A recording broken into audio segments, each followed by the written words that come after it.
Welcome to the AggroCast, the official podcast of AggroGamer.com. This is episode 89, and I am Brian Bentley. With me today is Corey Dockendorf, and first time on the show, Matthew Waitt. Hey. What's going on, guys? What's happening? Yo, what's happening, man? Not much. Corey, I know we want to get into, you and BlizzCon and my Blizzard hate starting. I know I'm ready to jump into that. But first, Matt, tell us, maybe just a little bit about yourself. Maybe like one of your favorite games, maybe your favorite console. What type of tramp stamp you have on your, apparently I have a Nintendo Wii tramp stamp. Corey obviously has a WoW tramp stamp. No. Blizzard owns my soul, so we're good with that. I don't have a tramp stamp. I'm like, you need to defend it. Oh, jeez.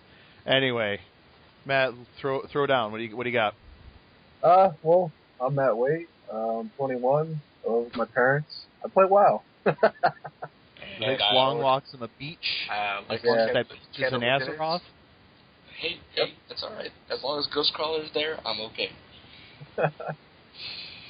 I'm excited that he's a WoW fan because I feel that we'll be able to ignore Brian entirely and actually have a conversation. It's going to be amazing. So it's like every other podcast, pretty much. So you just mediate. We'll be fine. All right. Well, I'm good at that, so I'm okay with that. So Matt, about how long have you been writing for the site? I think I'm closing in on about 9 months. Sweet. And do you think we'll be seeing you hopefully maybe at a conference event or? Well, definitely be doing PAX East 2012. That's for sure. Yeah, that's what I'm talking about, dude. Yeah. All right. Excellent. All right, so kind of going with our usual format. Start with what you've been playing. Matt, you are the new guy. Kind of lay down what you've been playing in last week or so. All right. Well, been playing that Xbox Live arcade game, Crimson Alliance. That's great stuff. Definitely takes me back to the days of Gauntlet Legends on N64 and Diablo 2 on PC.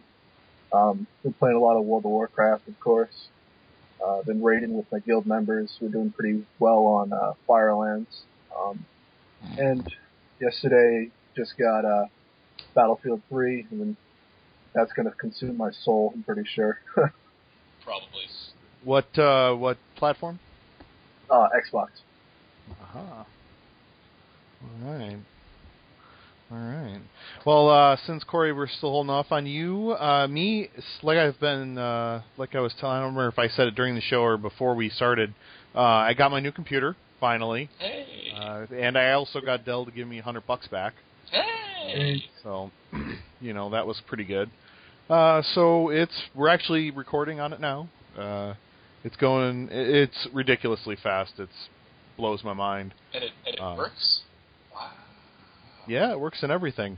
Although I turned off all the goofy light show thing that they have installed in there. Well, it's like the different panels light up, and you can actually have it timed where they change colors and it does some kind of weird psychedelic thing. And I'm like, yeah, I just need the computer to work. I don't really need lights. But I don't need a dance party in my on my computer. So not yet, at least. Yeah, maybe someday. Maybe I'll need that. If I need to land a plane or something in my house. Yeah, exactly. So I really haven't. I've been installing games. Forgot how long things like Lord of the Rings Online takes. Because it's only I think it was only 17 gigs or something like that. I had to download. It was huge. I'm just like, okay, well, this is going to take 7.5 hours. I'm just going to go. I'll be back. I'll be here for 10 days. I'm like, I'll check you later. And then transferring over all my music, which was ridiculous. Steam. Downloading Steam Dragon Age Origins. I loaded it up just to see what it would be like, and it was like, oh my god, this is almost like a completely different game. That's awesome. Going from my my Radeon 4850 X2 to my new 6990. So well done. Yeah, it's a bit of a jump, so I'm liking it. But really, what I've been playing is Catherine on PS3. Really? Yeah, that is some fucked up shit. Yeah. That story is messed up. I definitely have to play it. I mean, it's really cool. I really like it. Like, there's a lot of parts of the story I like, and it made me realize that I really just want Persona 5.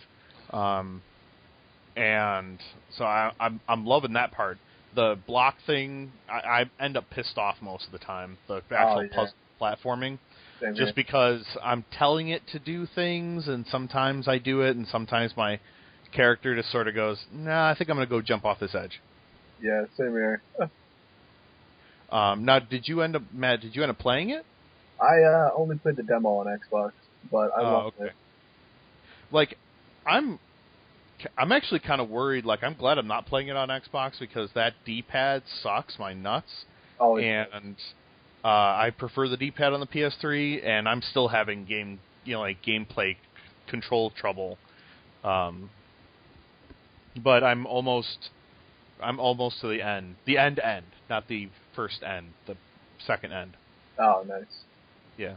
So I've been playing that, and I did play just for a few minutes today. I played Pixel Junk Monsters Online on Facebook, and it's pretty nice.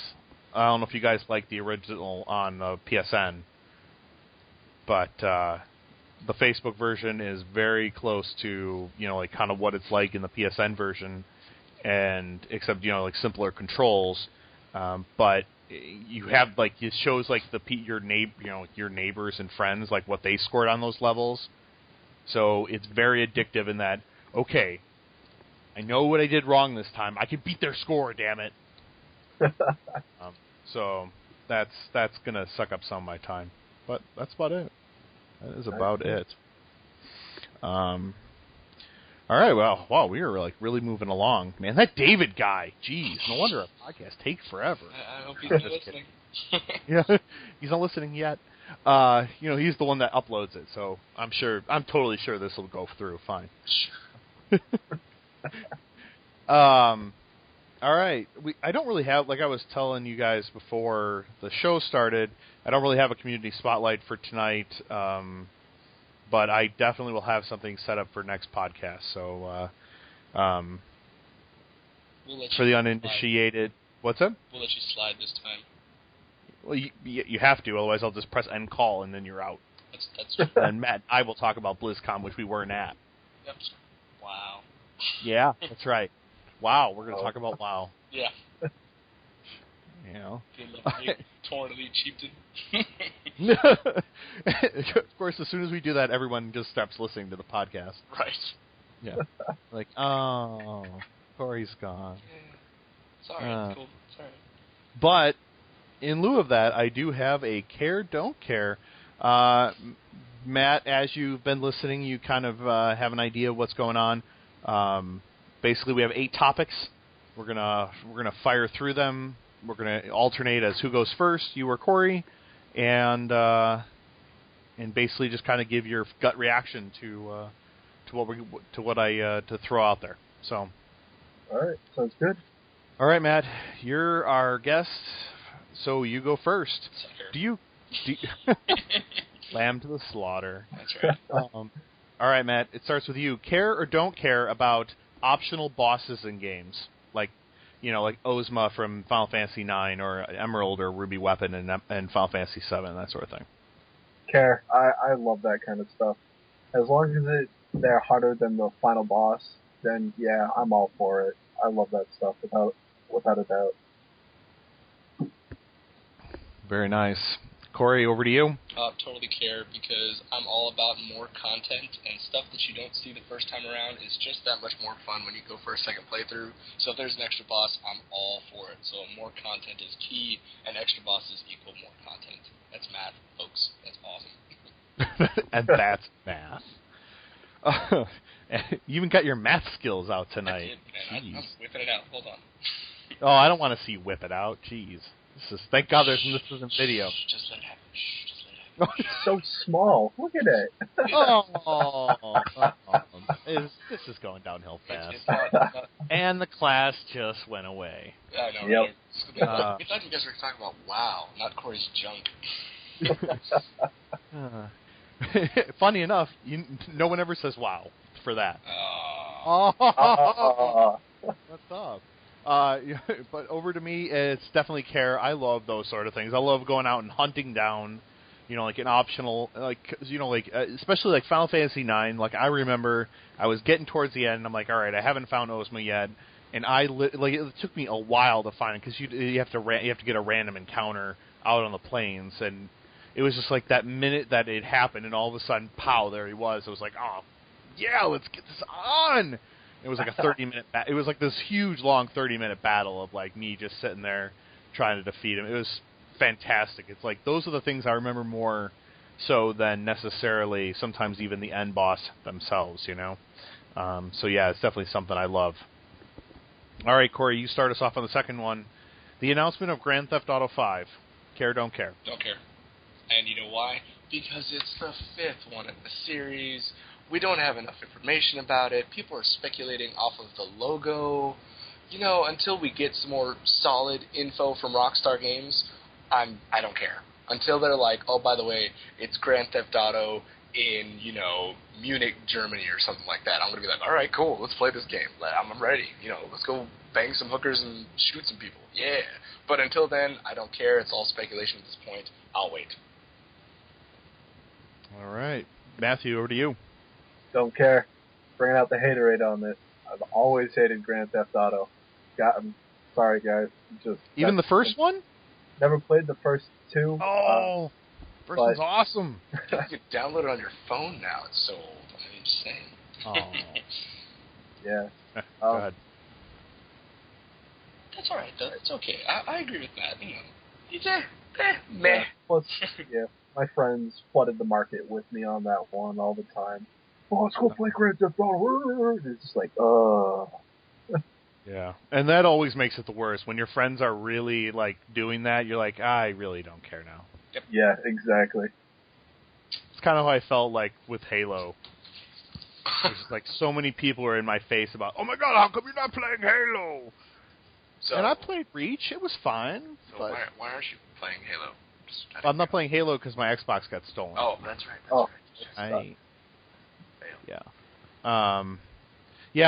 I'm really with you guys on this one. Grand Theft Auto 5. Until we find out more about it, basically it's going to come down to if it's going to be, I'm totally cool with open world stuff. I think that's great, but I think they need to do something to shake up the I think they did a lot as far as the story-wise went. There were a lot of parts to Nico that I cared about, but, somewhere in the middle, you're just doing what you always do in Grand Theft Auto, which is drive around and wait for your girlfriend to call, and then you just get out and start beating the shit out of people just because you're bored. Why the fuck am I driving around? I got nothing to do. Pow! I just run over people. So I think they need to do something to shake it up. But yeah, at this point, I just don't care. They really need to do something to, breathe life into the franchise again. Because if I have to play the same game one more time for the 5th time, I'm not doing it. Top-down view. Going back to top-down view. That's what I'm talking about. That's hardcore right there, sir. Hell yeah. 2D, baby, 2D. Anyway. All right, Matt, you start us off on number 3. The Richard Garriott NCSoft legal battle. Care, don't care. Going with don't care because I know nothing about it. I'm sorry, guys. No, that's all right. That's all right. Basically, when Richard Garriott came back from space, he was quarantined for a while, and during that time, NCSoft fired him, although they said he left. So there's a bunch of stuff that had to do with stock options and whatever, but he lost a bunch of money on it. So he took them to court for that money. But I guess what I was kind of going was there was a lot of people making a big deal out of it, like it was some kind of great victory for, the common man. I'm like, does anyone know how much Richard Garriott has, money-wise? and another $32 million is not really going to make a big dent in anybody. It probably makes a bigger dent in NCSoft than it would in Richard Garriott. Anyway, Corey, over to you. What do you? It would make a dent. It would make a dent for me. I'm just saying, $32 million is a lot of money. That's a big dent. Yeah, that is a lot of money. Have you seen that famous picture of Richard Garriott in the awesome vest with the flames behind him and the white tunic? How can you not care? I mean, that's just amazing. That alone tells you the entire story of how awesome he is.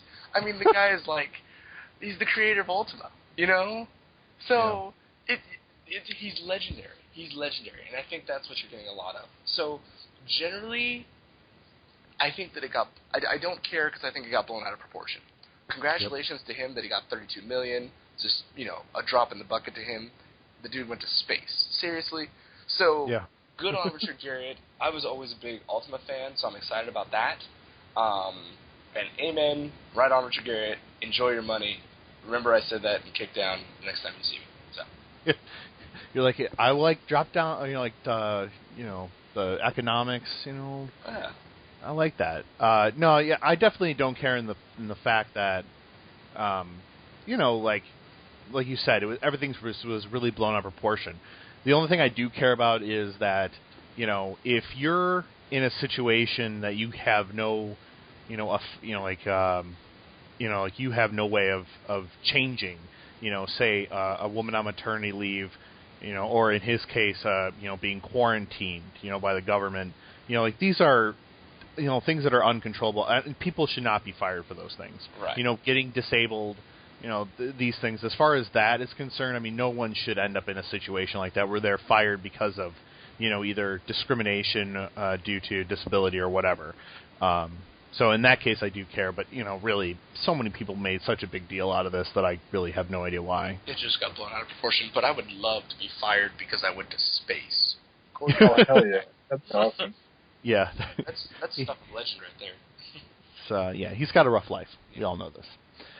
Corey, you start us off on the next one. Care or don't care about strawberry shortcake, the dessert, not the doll? Ooh, I care. Because anytime you bring up tasty treats, I'm all about caring. And strawberry shortcake, that's what I'm talking about. I care because that is damn tasty. And if you have, the perfect balance of strawberries, whipped cream, and that epic pound cake, God, I just want to, okay, I have to go because I have to go eat one now. So, I care. Totally. All right, Matt, it's over to you. I gotta say, I gotta agree with Corey on this one. I love strawberry shortcake, even though I don't eat it enough. I still love it, man. Word. Yeah, no, I'm a huge fan of the strawberry shortcake, especially if you have actual whipped cream, like real whipped cream. Just the way that, especially, and then if the strawberries fresh. If they're fresh and some of the juice starts soaking into that sponge cake. Yeah, just like that. Yeah. That is okay. That's too far. There was a line. We were all at that line, and then you crossed it. Y'all read that line. I left it a long time ago. Dust. You know what my only problem, my official only problem with strawberry shortcake is that it's seasonal. Yeah. That's my beef with strawberry shortcake. It's seasonal. That is true. But it was actually a good year for strawberries because we ended up having it in the house quite a bit. So there was actually a surplus of strawberries in the world. So that was good. Nice. All right. Matt, we're back over to you. Number 5, and I know we're probably going to cover more of this later, but pandas in World of Warcraft? I care. I think it's cool. I can't wait for Mr. Pandaria. I'm going to be a panda. I'm going to kick some teeth in. All those haters who play the Kung Fu Panda card saying, it's a childish movie and it's a childish move. Screw you guys. I'm going to be a badass panda because that Kung Fu movie, that was bad. All right, Corey, it's over to you. Pandas. Well, I will talk about it more because I got some hands-on with it at BlizzCon, obviously. But I love it. I think it's a great idea. I think it's a ballsy move on Blizzard's part, and I think that all they're doing is is they're giving everybody what they want. Everybody's been asking for pandas for God knows how long. Finally, here they are in the game. So. But why? All right, we'll go over that later. All right, I don't care because I don't play WoW, but also because that's just silly. Pandas, that's just silly. Okay, all right, you just wait. I got you. Just wait. All right. Corey, you start us off on the next one. Care or don't care about when the end boss isn't the end boss, that there's an end boss after the end boss. What? Hold on. There's when the end boss is not the end boss. Inception. But there's an end boss after the end boss. Right. Like a perfect example so is is that like a side boss thing. So like they're like, once you get through the 8th stage, you're good. Like that, then you'll be free. And then I did that, and they're like, oh yeah, by the way, there's another end boss. And I'm like, wait, what?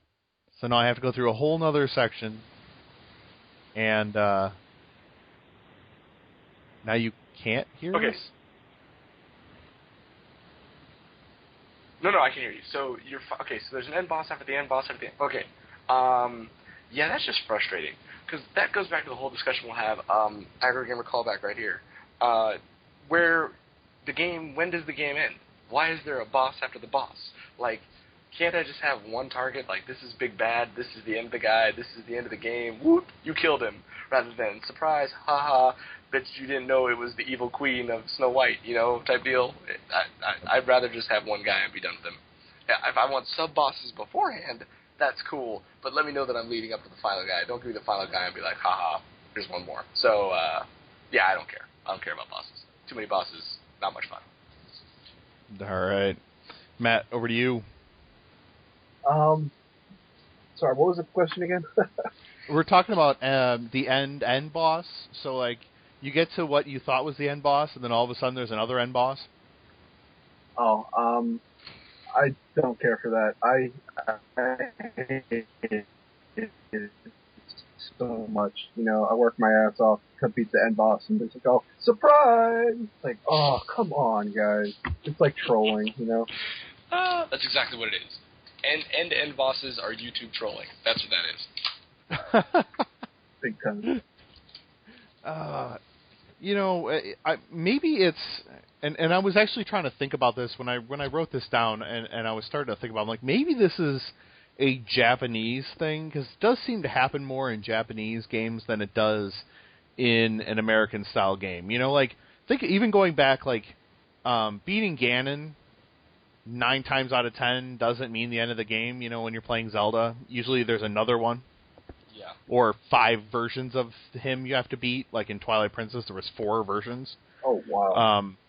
Yeah. And you're like, all right, I know that this is supposed to be the end boss, but it's probably not going to be the end boss. Okay, perfect example.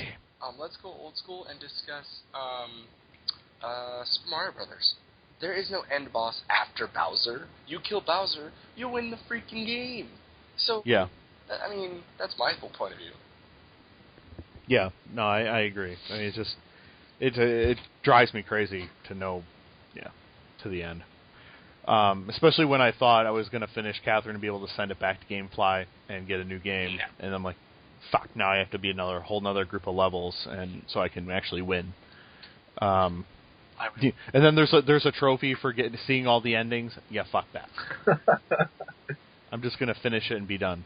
All right, back to Matt. Start us off, number 7. That they're now putting, care or don't care about, they're putting Hulu on the Wii and 3DS. Don't care. Good for the Wii, good for 3DS. I really don't use Hulu, so if you guys use Hulu, cool beans. Really don't care about that. Corey, over to you. I care because, this just shows Nintendo's lack of ingenuity with their new game systems. Is that why are they the last one on the bandwagon to get Hulu? I've had it on Xbox and PlayStation for a year, if not longer. Why is I was going to say longer. Wii is like, oh, hey, guess what? We have Hulu. Yeah, okay, whatever. So, yeah, I care because it just shows, lack of ingenuity on Nintendo's part. They need to start releasing next-gen systems with this stuff and keep competitive. Don't be a year to 2 years out and be like, yeah, we have everything everybody else does. Because by that time, we'll have a new Xbox and we'll have a new PlayStation and everybody will forget about the Wii. So, take that, Nintendo. Well, and I think it even shows more that that it's already been announced that they're going to be putting a $1 billion loss on the books. Yeah. Coming up. So it's, I think this is just another symptom of the real problem, which is Nintendo just has yet to jump into the current gen. They're not ready for next gen yet. So they're they're not ready for this gen. Yeah, they're not ready for this gen. They're working on it. Though, I mean, still, the Wii U does have some of that graphical capability that we're talking about. Yeah, I know the name is retarded, but sounds like a dying panda, right? But hey, Corey, you know that if David can come back from that and go, yeah, that was pretty cool. It looks pretty decent. You're gonna have to really sell me on that one. That one you're really gonna have to sell me on that one. I'm gonna have to be able to sit there and be like, wow, I'd just be blown away. But we'll see what happens. No, it's good for Nintendo. Yeah, whatever. All right, Corey, you start us off on the last one. It was finally released, the Skyrim's PC requirements. Care or don't care?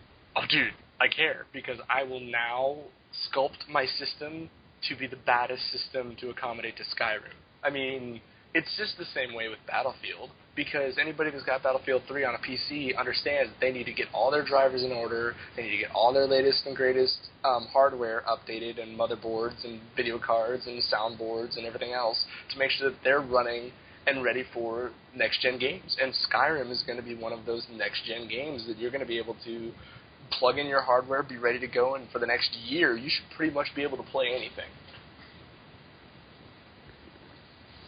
So I care. All right. I can't wait. I'm ready for Skyrim. Matt, it's over to you. Gonna have to go with don't care. Not really a PC gamer. I don't know much about computers except how to turn them on and use them, basically. Not really sold on Skyrim yet either. I played Oblivion and was just totally like, I don't like this game at all. So, yeah, drink some more Haterade. Oh, Matt, you were doing so well this whole podcast up until this point. You were in my good graces, and I was like, yes, this guy is awesome, and he's like, no Skyrim, and I'm like, I died a little inside just now.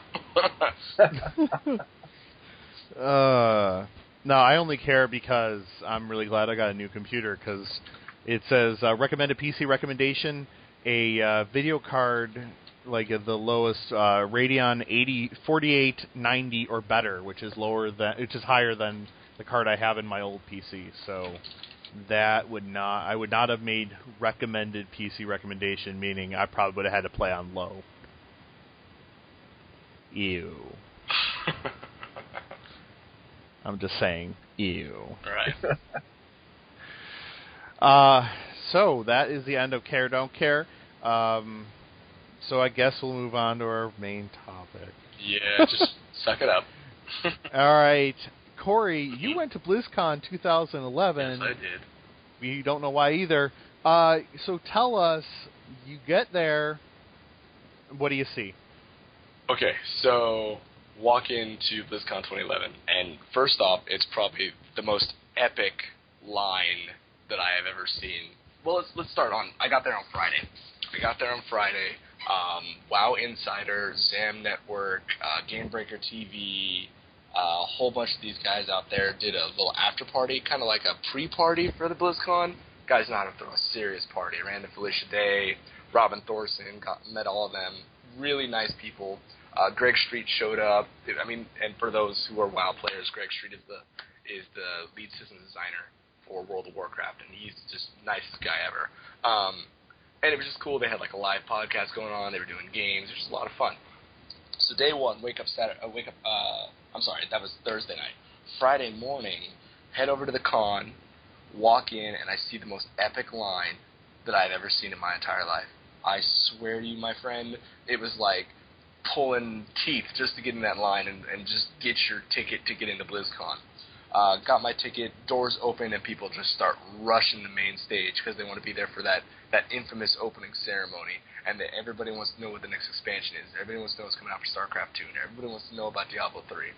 So, we get in there, the tension is like thick with a knife, and then we get, Mists of Pandaria. And it's amazing. And, it was funny because I'm in the room, and I'm sitting in the press box, and I'm listening to a bunch of people talk, and they're all like, yeah, I hope it's not Pandas. Pandas, I'm going to quit World of Warcraft today. Pandas, who's going to ever play Pandas? That's ridiculous. And they go through the entire thing and list all the things from Mist of Pandaria, and not a single person in that room was booing.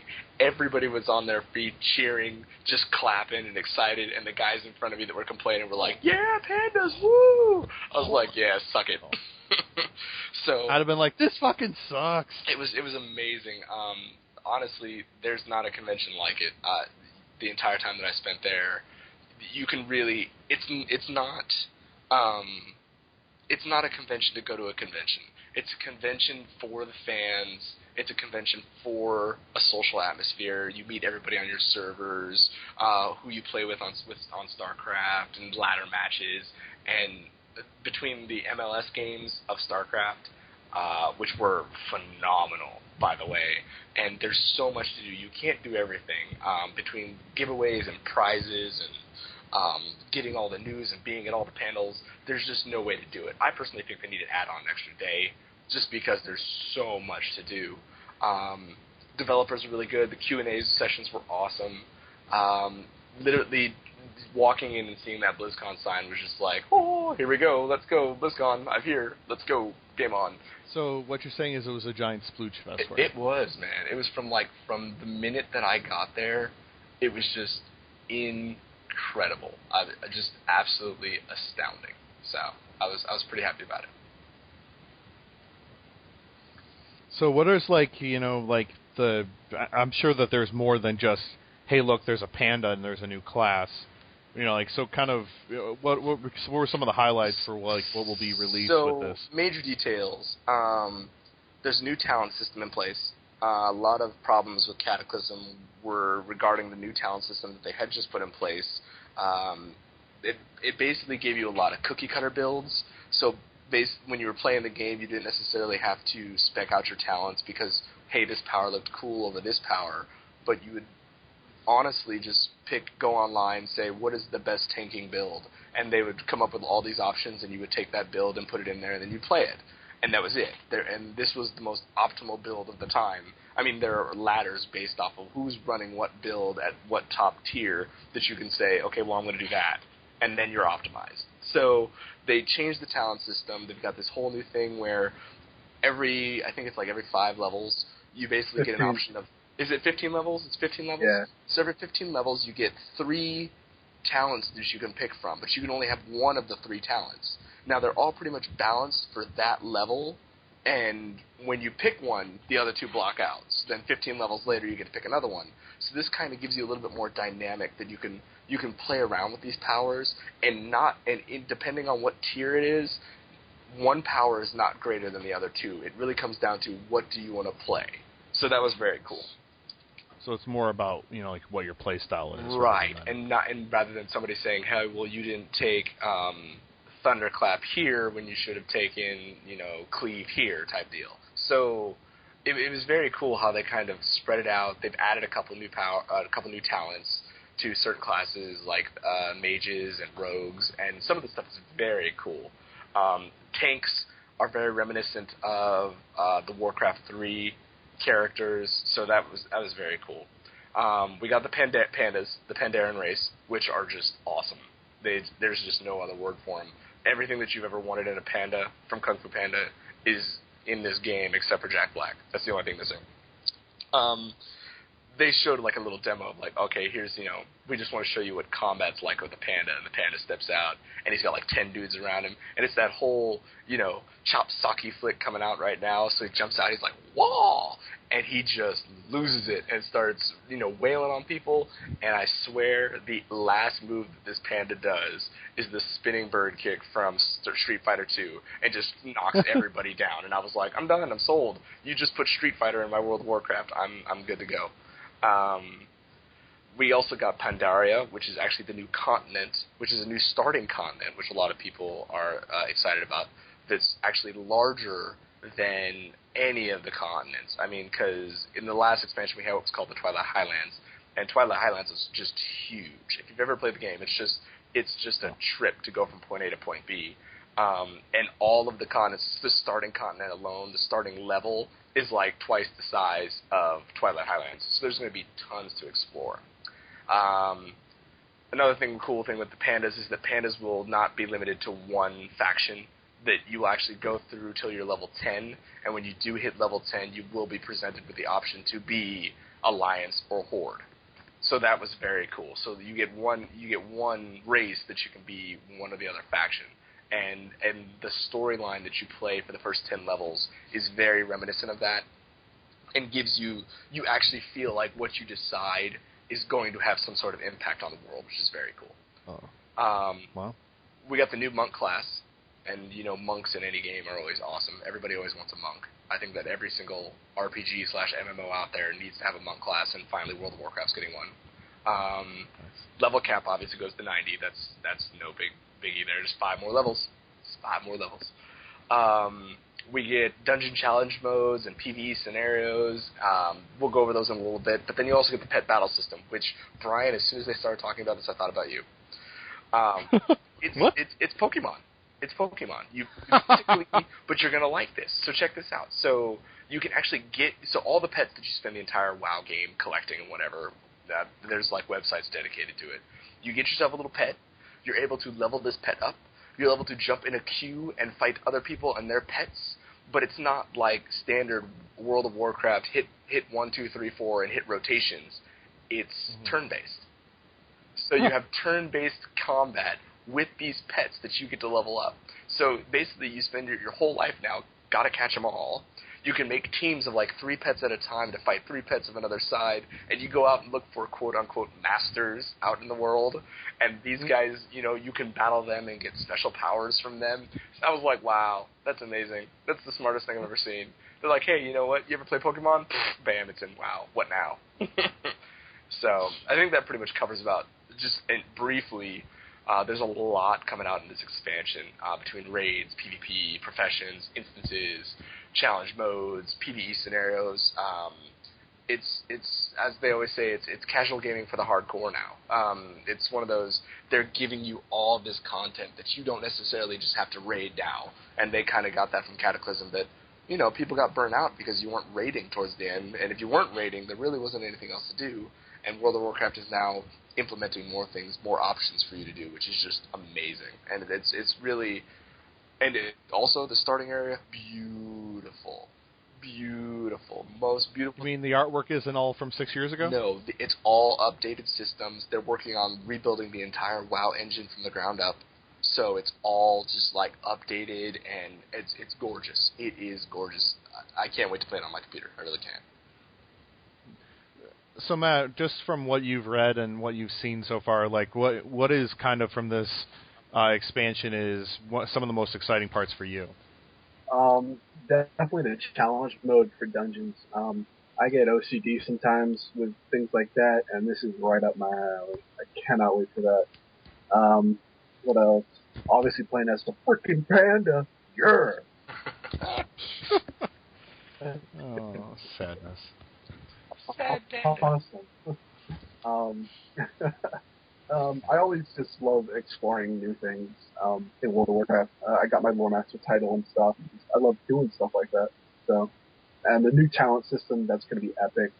The way the monk plays, how there's no what's it called? No auto attacks, and that it's like hit by hit kind of deal. That's going to be just amazing. It's really very can't wait for it. It's very cool the way that's played out, because when I was doing a hands-on with it, I was like, well, am I going to miss auto attack?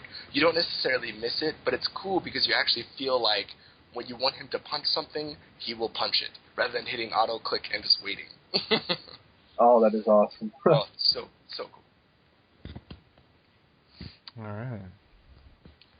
So obviously World of Warcraft is not the only thing that you saw, right? Yeah, there's other games. So No, I'm kidding. We got StarCraft 2, Heart of the Swarm, and we saw, they didn't go into much, we saw a brief glimpse of the new units, and the new units are badass, guys. New units are badass. I cannot wait. Some of the stuff that I... You can't wait to get paid $60 for the second part of one game? Yeah, I can't wait. Another $60? Yeah, sure, absolutely. Why not? Come on. Because you paid $60 already for the game. And for $60 more, I get more units. So, so I'm excited about that. The new units are awesome. They're doing some tweaks to the gameplay and kind of adjusting units and whatnot to kind of get a little bit more balanced, which in games like this, in RTSs like this, it's really hard to find that perfect balance. So it's going to be interesting to see what they're going to do, but I'm very excited. It's a beautiful game. So Heart of the Swarm, they didn't really go into too much of depth of that, but they did give us, the MLS games were amazing. We saw MVP, we saw Slayer, we saw all these famous Korean players, and I mean, honestly, I don't know why this is... Were they wearing the sweet jumpsuits? I think like a couple of them were, yeah, of course. Awesome. Yeah. But it was one of those... That's actually the coolest part. It was one of the things that they were playing this game, and I'm surprised ESPN hasn't picked it up, honestly, because you have this entire group of people. We're excited. You've got Day 9 in the back announcing the game, and we're just listening and we're watching. And it's not my thing. I don't play PvP in StarCraft 2. I really don't. I get in there, somebody hands my ass to me, and I'm done, and I don't want to play anymore. I just want to play the campaign, and I'm good to go. But to watch it live, you're like, it's exciting, it's anticipating, someone's got a bunch of banelings coming at you, the Terran are running and like tearing ass away from the camp, and what are they going to do? Are they going to get stuff off the ground? It's so exciting, you don't realize you're watching a video game. And it was very surreal to be in a room of like 26,000 people cheering on and going, yes, this is so great. And if you've never played StarCraft 2 before, it's still exciting. It's still exciting. So, that was very cool. What else did we get? Diablo. Not a lot of Diablo news. Well, they did show the, oh crap, what was I going to, the collector's edition stuff? Did, with the skull, which was pretty badass, dude. It was awesome. But that wasn't the big announcement. The big announcement was the World of Warcraft announcement with it. That if you get, okay, so, the annual pass of World of Warcraft is now available. So you can go on there and be like, you know what? I'm going to sign up for a year. Now you sign up with them and you get you sign up for a year. And that year it does it by month, so you don't have to worry. It doesn't affect any of your game, but it says that for a year you're going to pay them. That's it. They say that if you pay us for WoW for a year, we will give you Diablo 3 for free. Done.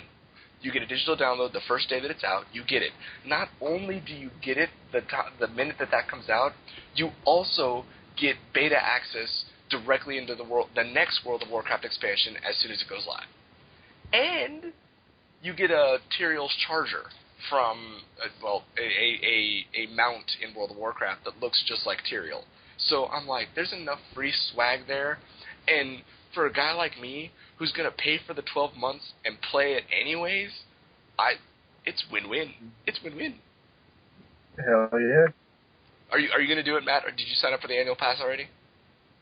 Not yet. I'm still doing a little bit debating on it because I want to get the collector's edition of Diablo 3 because all those goodies just look awesome. Yeah, they do. There's so much there, and the art and the music, and it's going to be amazing. So Diablo 3 looks so, we got hands-on with it, and it's so clean. Everybody that complains about Diablo needs to shut up. The game is just beautiful.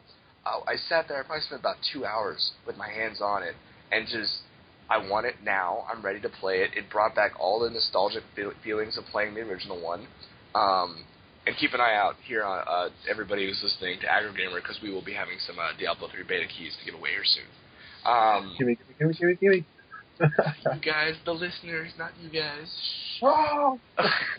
So it was, played the Barbarian class. The guy, one of the guys I was hanging out with, he played the Demon Hunter and thought it was awesome. And It was so much fun. The multiplayer was so clean.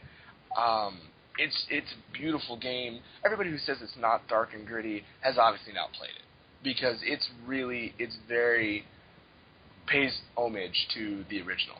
So, and anybody that's like, oh well, it doesn't have as good as graphics as the original, that person has not loaded up Diablo 2 recently, because I'm playing it right now, and trust me, the graphics are way better.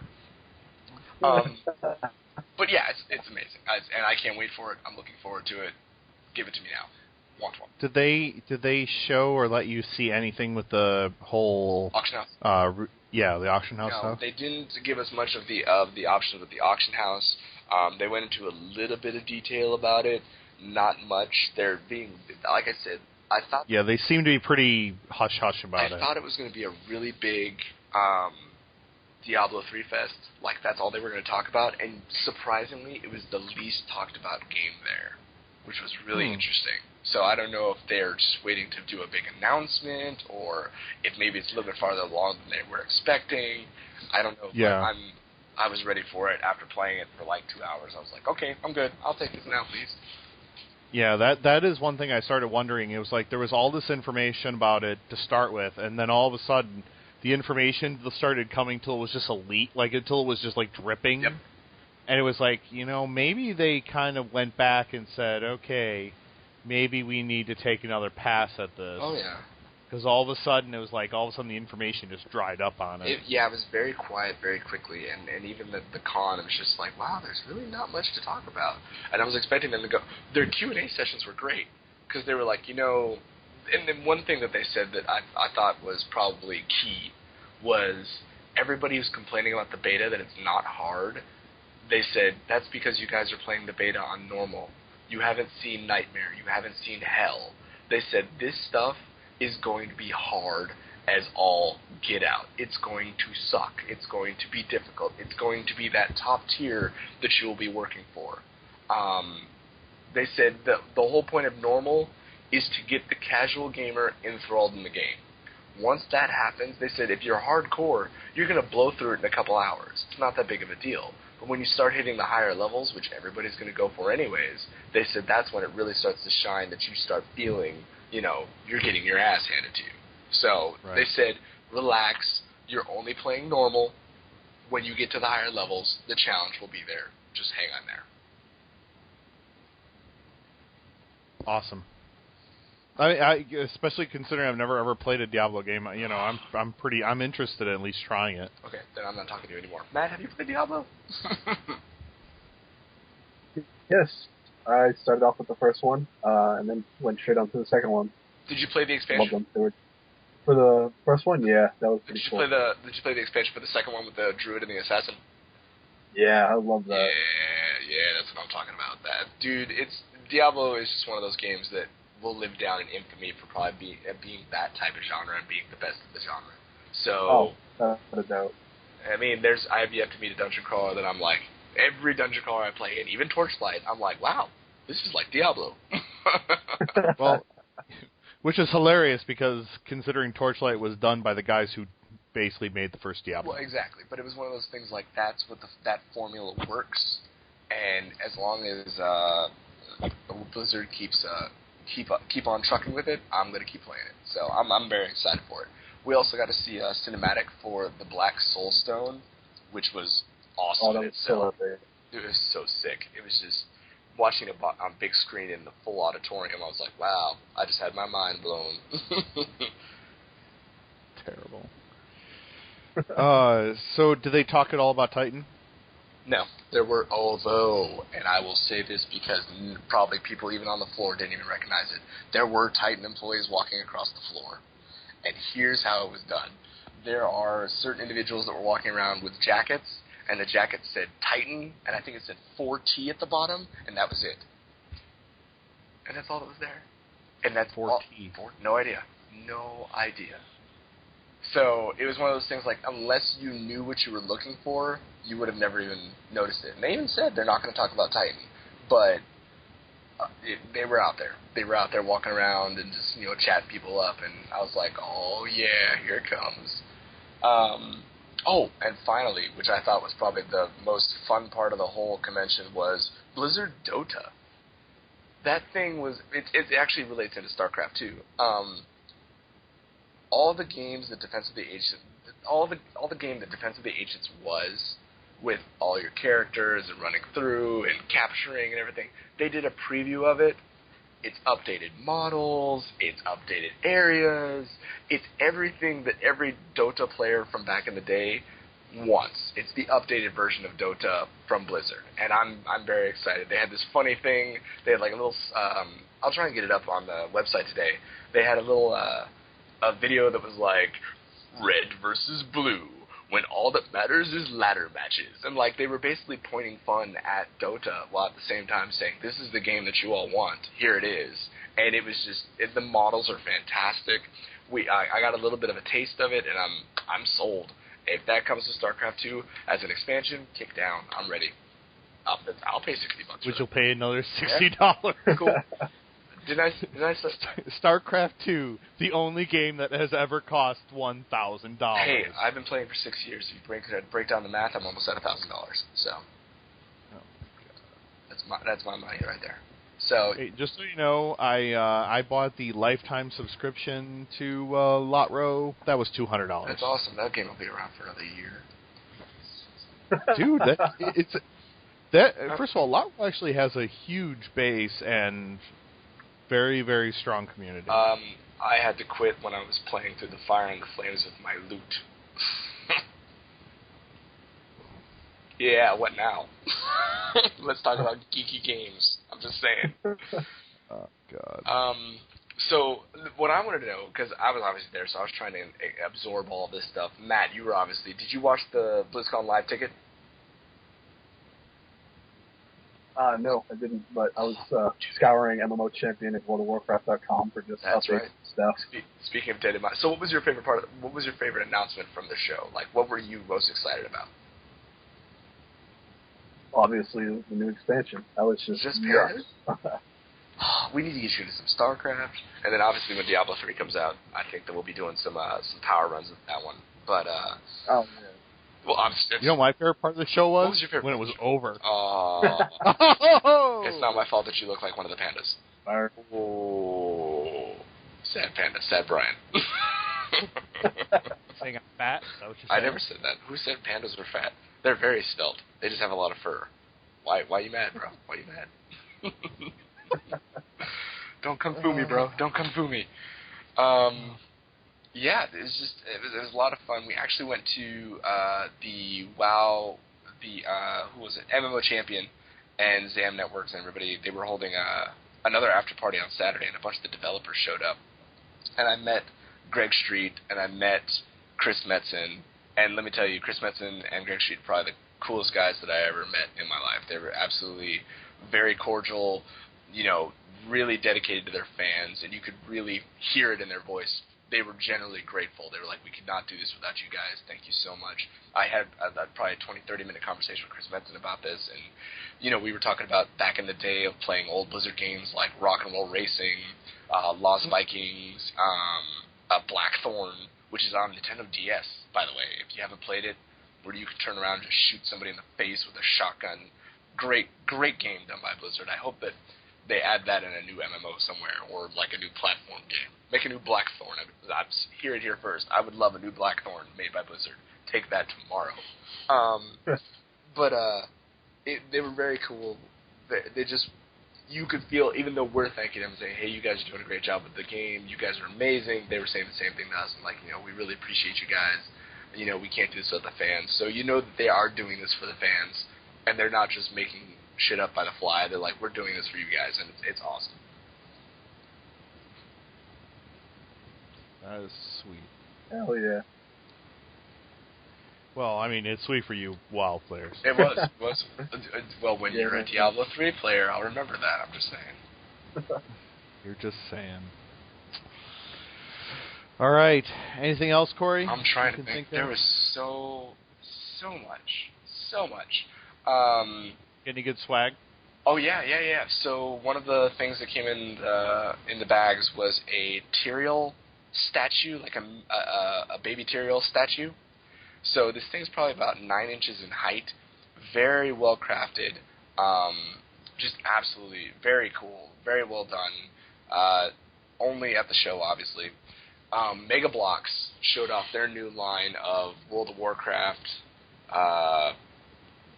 toys, and one of the things that you got in the swag bag was a little mini Thrall, or for those out there in the lore, Goel. So, yeah, that just happened. So they had him out there, and it was actually very cool. The toy is very well done. So that was very cool to have that. They gave us authenticators, the limited edition Diablo 3 authenticator, which is very cool. A lot of card game stuff thrown at us. And I got a limited edition sketch of Goel from the Mega Bloks action figure from Mega Bloks themselves, officially signed by the artists, stamped and dated. It was number 5 out of 10. So there's only 10 of them out there floating, and I got one. So I was pretty happy about that. They had it in a nice frame and everything, so that was pretty cool. That's pretty badass. It was pretty badass. If you guys check my Twitter feed, it's out there, and it's just, it's phenomenal. Obviously Mercablo. Now, funny thing, we're waiting for the update, because normally how BlizzCon does it is they give you the card that has what you get to redeem, which is either, whatever the Murloc pet is of the year, whether it's Mercablo or the Murky Deathwing or the whatever the pet is, and then it comes with a StarCraft 2 something or other. Well, this one, if you looked at it, it said classified and said would be announced at the opening ceremony, and it was not announced at the opening ceremony. It was actually revealed later than in the next update. I think it's 1.4.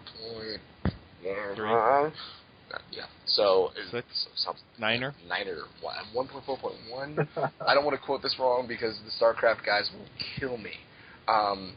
But dude, there's only 3 people that listen to the show, and we're all talking on it. That's true. But no, David will listen. David will listen, and he doesn't give a shit about WoW. So the declassified, they wouldn't tell us what it was. They said in the next update you'll get like a decal and a new portrait in StarCraft 2 only if you attended BlizzCon, but they didn't announce what it is, and I'd be very excited if it was a panda. I'm just saying. I'd be very happy with this panda in my StarCraft. Hell yeah. See, Matt knows. Matt likes pandas. It's cool. Damn straight. Pandas rule. So Matt, because I explained a whole bunch of the major details of Mr. Pandaria, so I know that you're excited. So kind of explain about what Dungeon Challenge Mode is in World of Warcraft, because I thought that was very cool. Well, it looks like the information that I gathered, I didn't get too much out of it, except there's going to be like time trials, beat the dungeon in like 30 minutes, 15 minutes or so. I guess there's going to be other things where they're maybe kind of like achievements where, don't let this enemy cast a certain attack or something like that. That's all I got out of it, yeah. And one of the things they mentioned about it was that you're right, they are going to have time trials, but you'll have like a ladder match, so you'll be able to see how everybody is and who's got the highest, who's got the fastest speed run of said dungeon, which is kind of cool. They said that what's going to happen is that when you do the dungeons, in order to not go over the item level cap, that it's going to have a baseline. So when you enter that dungeon, no matter what gear you're wearing, you will be at that baseline. So when you do the speed run, you are all wearing the same gear. That way, you can't be like, oh, by the way, I've been raiding for 6 months. All my gear is level I 410. I just run in and destroy these things. When you go into the dungeon, you'll be the exact same level as everybody else is who's doing that speed run. So that's very cool. Hell yeah. The rewards from the Dungeon Challenge mode are you get... this is where we get that whole transmogrification thing. For those that don't know, transmogrification is you take a piece of armor, you take another piece of armor, and you make your epic armor look like said armor. So if you have like an old dungeon set that you thought was really cool, you can make your new armor look like that past dungeon set for a fee, obviously. Well, Dungeon Challenge mode, as you're beating it and you're getting the higher time trials, they will give you loot that has no stats on it. So you will be able to collect sets of armor that have no stats whatsoever, but you can make your current set look like that set. So basically you can walk around and be like, I have the highest speed run and my gear reflects that. So I thought that was very interesting how they were going to do that. That's the way they're like, hey, you're not getting all this awesome loot, but you are getting something to walk around Azeroth and say, yeah, I'm a badass because my dungeon challenge armor is better than whatever tier 410 is or whatever. So that'll be very cool. Hell yeah. You realize that you're just saying numbers and letters together, right? Oh, you know what's funny is that you have no idea what that means. But everybody who listens to this is going to be like, oh, yeah, we're like eye level 410? That's amazing. You're on what, tier 13? Yeah, that's awesome. Lame. Oh, yeah, that's all right. That's okay. You go back to your hobbits. I will go back to my hobbits. And then last but not least, for one more thing for World of Warcraft was the PvE scenarios. Now, if anybody's ever played Rift, that's pretty much what this is it's a PvE scenario where you can go in with a small group, usually about 1 to 3 people. You will randomly queue for a PvE scenario, and they'll have, like, Hogger's Challenge. And you can run in, and you'll do Step 1, destroy all the trebuchets, and then Step 2, escort mission, Step 3, kill Hogger. And then you actually get, loot from doing said PvE scenario. But it's not giving you the limitations of saying you have to have the same makeup of every battle, of every dungeon. So you don't have to have a DPS, a tank, and a healer. You can have all DPS. You can have all tanks. Or you can have all healers, which I think would be kind of cool to just see a bunch of, like, 3 healers standing in place healing each other and waiting until, like, the guy dies. Right, yeah. So that's kind of cool. So people will actually, for, like, the casual gamers that don't have time to go into these big raids, they can do little PvE scenarios, run it with a couple people, get some loot out of it, and be good to go. So that's another thing that was very cool and announced there. But do they get, like, 410 BF9 armor? I have no idea what you're saying right now. But I don't know either. No one does. They'll get a lower threshold of loot, but it'll still be for by beating these scenarios, you will get something more powerful than what you are using. Also, they were talking about scaling these PvE scenarios so that, yes, you do Hogger at level 11 or level 13, but when you're up to, like, level 90, you can go back and do these PvE scenarios, and the scenario will be tuned for level 90, which I think is cool. That's awesome. So much World of Warcraft, so much. Yeah, that's crazy. It almost sounds like stuff that they already had in Lotro. It's crazy. It would be amazing. You know what? If that was all the stuff in Lotro, I wonder why it wasn't as successful. No, I mean, they had that in the last expansion. They had something very similar to that, where you have, like, a few people go in and do the same, like you do kind of like the same thing over and over again, but it scales. Well, most of the MMOs have something like that now. Rift has really been capitalizing on it. Lotro has one. It's just the way of casual gamers, especially free-to-play models. They want to be able to give you something that you're actually enjoying doing without having to spend a lot of microtransactions to do. Yeah, and something that you can do without having to have a huge group of people. Yeah.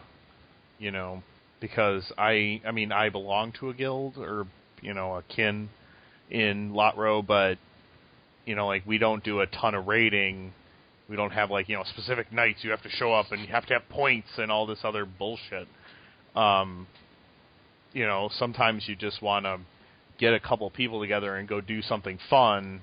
You don't have to wait around for 12 to 15 people. Right. Try to coordinate schedules and bullshit. Not everyone has time for that. Exactly, and I think that's what they're kind of aiming more is for the casual gamer, and WoW is trying to capitalize on those casual gamers because not everybody has 3 to 4 hours a night, 3 to 4 hours a week, 3 to 4 nights a week, 3 to 4 hours a night to raid and just destroy everything when some people go in there, like myself, for a couple hours, do what you got to do and get out, Yep. Cool. Well, thank you for your report. No problem. I woke up during somewhere in the middle of all that. Hey, and if anybody wants to talk about WoW, hit me up on Twitter, hit me up an email. I will chat WoW all day long, so bring it.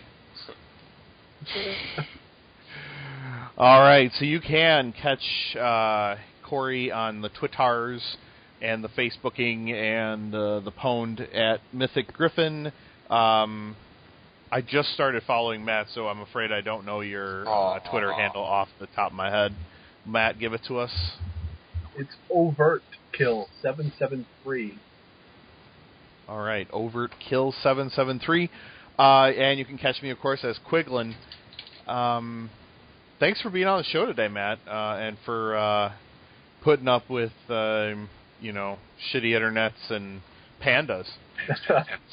Thanks, man. Thanks for having me, though. It's been awesome. Yeah, we'll definitely have to have you back on the show. I think we should do. I think we should have him back next week. I'm just saying. Oh, that'd be sweet. Oh, I don't know if I can handle more WoW talk. We don't have to talk WoW. We can talk something else, but maybe. Oh well, yeah. Anyway, so again, thank you on the show, and of course, send an email to bbentley@AggroGamer.com if you have any questions, comments, or suggestions, or leave it in the comments on the in the show notes, or I don't know what there's, but in the article itself when we actually get this up posted. We did have a little technical difficulties in the middle, so I probably won't have this out right away because I'm going to have to edit the hell out of it. Which reminds me about checking up on our guy with the theme music. Oh yeah, hey, I want some theme music. Yeah, I know. I'm working on it. Yeah. No, not like that. All right, so we are out of here. Peace. Bye, guys. Keep it real.